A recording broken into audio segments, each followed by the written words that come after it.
രക്ഷാപ്രവർത്തനമൊക്കെ പുരോഗമിച്ചുകൊണ്ടിരിക്കുകയാണ്. വേഗത്തിൽ ഉയർത്താം എന്നാണ് പ്രതീക്ഷിക്കുന്നത്.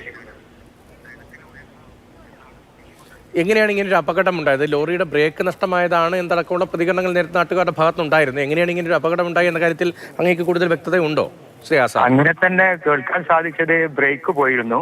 പക്ഷെ അതിന്റെ തൊട്ടപ്പുറത്ത് റോഡിനോട് സൈഡിൽ വേറൊരു കോറി സ്ഥിതി ചെയ്യുന്നുണ്ട്. അപ്പൊ താഴ്ചയുള്ള അങ്ങോട്ട് വന്നപ്പോ ആ കോറിയിലേക്ക് മറിയണ്ടാച്ചിട്ട് ഇപ്പുറത്തെ ഒരു പറമ്പിലേക്ക് വെട്ടിച്ചു ലോറി. പക്ഷെ ആ വെട്ടിച്ച സമയത്ത് അവിടെ പുല്ല് ഒക്കെയാണ് കാണാൻ സാധിച്ചിട്ടുള്ളത്. പക്ഷെ അതിന്റെ ഉള്ളിലൊരു കോറി ഇല്ലാത്ത ഡ്രൈവർ കണ്ടിട്ടില്ല. അങ്ങനെയാണ് ഈ അപകടം സംഭവിച്ചിട്ടുള്ളത്. ഈ ഡ്രൈവറെ പെട്ടെന്ന് തന്നെ പുറത്തെടുക്കാൻ കഴിഞ്ഞു. അദ്ദേഹത്തിന്റെ പരിക്ക് എങ്ങനെയാണ്? എനിക്ക് തോന്നുന്നത് ഡ്രൈവർ ഇതില്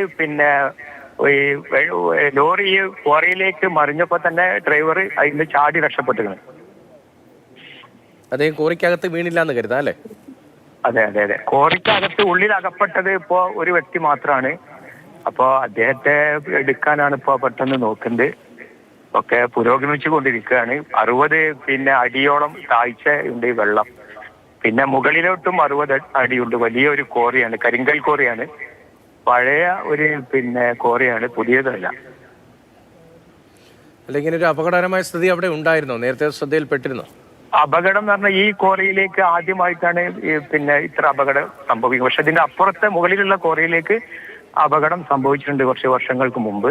മാത്രമല്ല ഈ താഴ്ച പ്രദേശത്തേക്ക് ഒരു മിനി പിക്കപ്പ് മറിഞ്ഞിട്ടുമുണ്ട്. പക്ഷെ ഏതായാലും ഇത് ഈ ഒരു സ്വകാര്യ വ്യക്തിയുടെ കോറിയാണ്. അദ്ദേഹം പറഞ്ഞത് PWD അധികൃതർക്ക് ഇതിനു മുമ്പ് അറിയിച്ചിട്ടുണ്ട് എന്നാണ് അറിയാൻ സാധിച്ചത്. അദ്ദേഹം അങ്ങനെയാണ് എന്നോട് പറഞ്ഞത്. ഏതായാലും ഇത്തരത്തിലുള്ള അപകടം ഇനി ആവർത്തിക്കാതിരിക്കാൻ വേണ്ടി ആദവനാട് പഞ്ചായത്ത് എല്ലാം ചെയ്യേണ്ടതൊക്കെ ചെയ്യും.